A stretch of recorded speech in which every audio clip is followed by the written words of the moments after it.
ప్రతి విషసర్పాన్ని తొక్కి పెట్టడానికి ఒక సమయం వస్తుంది. అసలు ఎంత ధైర్యం ఉంటే ఇలా తమ్ముళ్ళు పెడతాడు? వీడి వెనకాల ఎవడో ఉండి నడిపించకపోతే ఇలాంటి తమ్ముళ్ళు ఎలా పెడతారు? బుద్ధుందా ఆ ఛానళ్ళ కన్నా? కొంతమంది వేసే చిల్లరకు ఆశపడి మెగా ఫ్యామిలీని టార్గెట్ చేసుకొని మాట్లాడుతూ ఉంటాడు. ఈ అజ్ఞానుని ఒక హీరో ఫ్యామిలీ బాగా పెంచి పోషిస్తుంది అనేది ఫిల్మ్ నగర్ టాక్.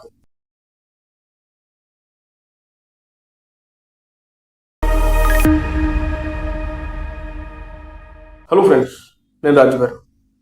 కొంతమంది నేచరే చాలా నెగిటివ్గా ఉంటుంది.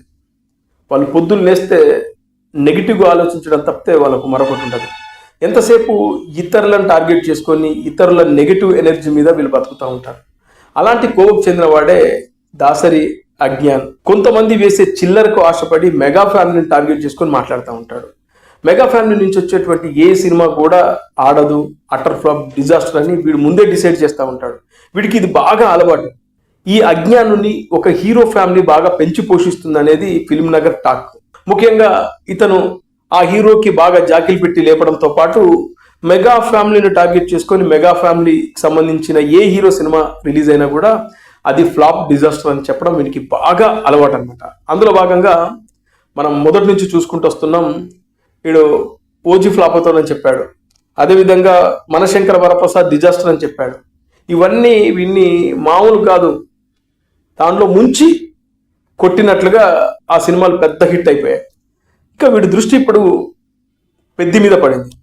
పెద్ది కూడా ఇది ఫ్లాప్ అవుతుంది, డిజాస్టర్ అవుతుంది అనే విధంగా వీడు కామెంట్లు చేస్తున్నాడు. అందులో భాగంగా ఒకటి పెడతాను చూడండి. ఇది సినిమానే రిలీజ్ కాలేదు, ఈ సినిమాకి సంబంధించిన కథ ఎలా ఉంటుందో వీడికి తెలియదు. అసలు ఈ సినిమాకి సంబంధించిన పెద్దికి సంబంధించిన ప్రతి టీజర్ కానీ, అదేవిధంగా గ్లిమ్స్ కానీ, ఫస్ట్ షాట్ కానీ, సాంగ్స్ కానీ వీర లెవెల్లో అవి పెద్ద హిట్ అయిపోయాయి. జనాలకు ఈ సినిమా మామూలు రేంజ్లో ఉండదు, అసలు ఒక సునామీ అనేది సగటు సినిమా ప్రేక్షకుడికి అర్థమైపోయింది. కానీ వీడికి ఇంకా అర్థమైపోతలేదు. వీడు డిజాస్టర్ అవుతుందన్న ప్రతి సినిమా పెద్ద హిట్ అయిపోయింది. అలాగే ఇప్పుడు ఈ సినిమా మీద పడి వీడు విషం కక్కుతున్నాడు.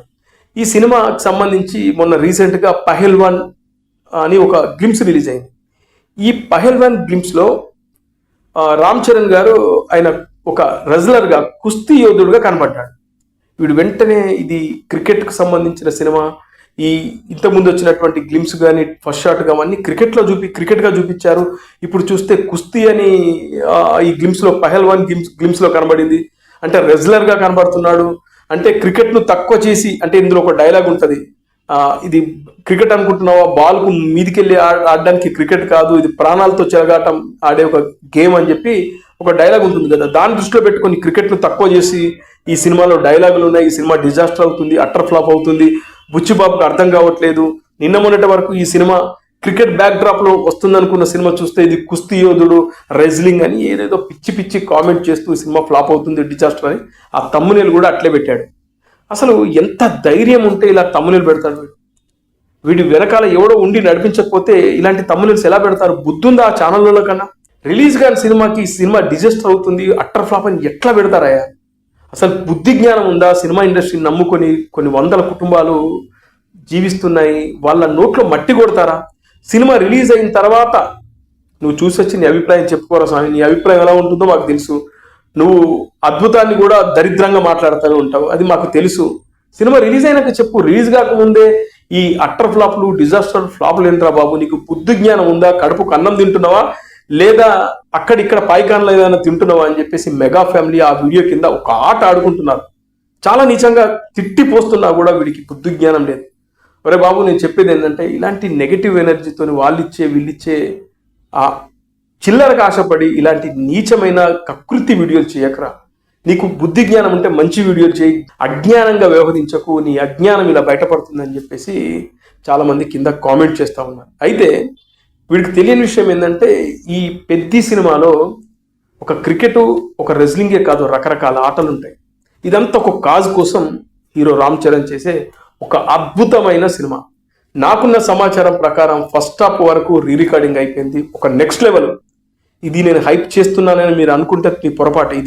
ఇది నెక్స్ట్ లెవెల్ సినిమా ఇది. ఇక సెకండ్ హాఫ్ అయితే ఏఆర్ రెహమాన్ గారు అది చూసి నాకు కొంచెం టైం ఇవ్వండి, నేను దీన్ని మామూలుగా చేసే సినిమా కాదు, నా కెరియర్లో one of the better cinema నేను చేయబోతున్నాను.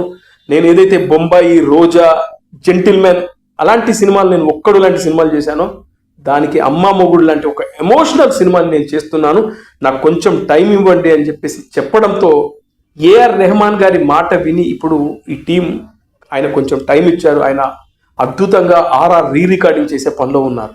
వాస్తవానికి ఈ సినిమా ఏప్రిల్ 30వ తేదీన రిలీజ్ అవ్వాల్సి ఉంది. అయితే రెహమాన్ గారు నన్ను ఒత్తిడి చేయకండి, ఇబ్బంది పెట్టకండి, ఇది నేను పర్ఫెక్ట్గా చేయాల్సింది, ఇంత అద్భుతంగా మీరు తీసుకొచ్చిన తర్వాత దీనికి నేను న్యాయం చేయకపోతే అది కరెక్ట్ కాదు, అందుకే నాకు టైం ఇవ్వండి, నన్ను ఒత్తిడి చేయకండి, ఇది మీకు అద్భుతమైన సినిమాని ఇస్తానని చెప్పి ఏఆర్ రెహమాన్ గారు చెప్పడంతో ఇది ఒకవేళ పోస్ట్ పోన్ అయితే ఛాన్సెస్ కూడా ఉన్నాయనేది నాకైతే రీసెంట్గా తెలిసిన సమాచారం. అలా ఈ సినిమా చాలా చాలా చాలా బాగుండబోతుంది. ఒక గేమ్ చేంజర్ లాంటి ఓటమి తర్వాత రామ్ చరణ్ తీసుకొస్తున్న సినిమా. నేను చెప్తున్నాను కదా, మీరు రాసి పెట్టుకోండి, ఇవాళ డేట్ రాసి పెట్టుకోండి, ఈ వీడియోని సేవ్ చేసుకోండి. మీకు సినిమా పోకపోతే నన్ను అడగండి. ఇలాంటి దరిద్రుల మాటలు నమ్మకండి. నాకు లేట్గా కనబడింది ఈ వీడియో, లేకుంటే నేను మొన్ననే ఉతికి ఆరేసేవాడిని. కానీ అందుకే ఇలాంటి దరిద్రుడు వాడు మొదటి నుంచి విషయం కక్కుతూనే ఉంటాడు.